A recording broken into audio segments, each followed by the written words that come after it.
Vancouver's safe injection site is here to stay. The Harper government had been fighting to close it, but in a landmark ruling, the Supreme Court of Canada has decided InSite can remain open.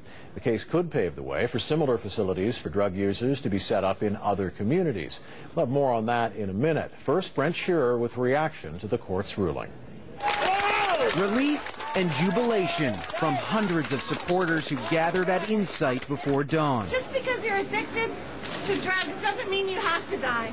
In a unanimous decision, the Supreme Court of Canada ruled the controversial supervised injection site does not have to close. I probably wouldn't be alive right now if it wasn't for InSite. Since the facility opened in 2003, more than 1,500 people have overdosed on hard drugs like heroin at the clinic, but no one has died. In each case, staff members have saved them. We're looking for that life preserver, and InSite is our life preserver to begin with.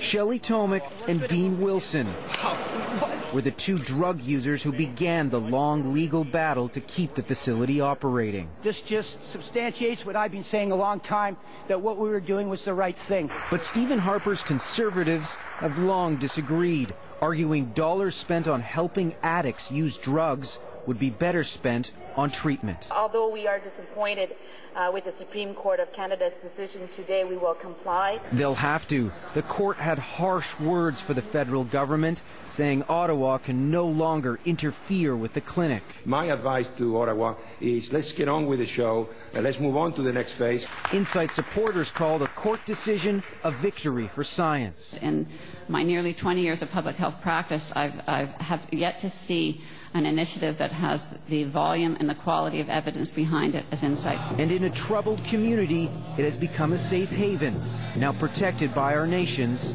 highest court. Brent Shearer, CTV News, Vancouver.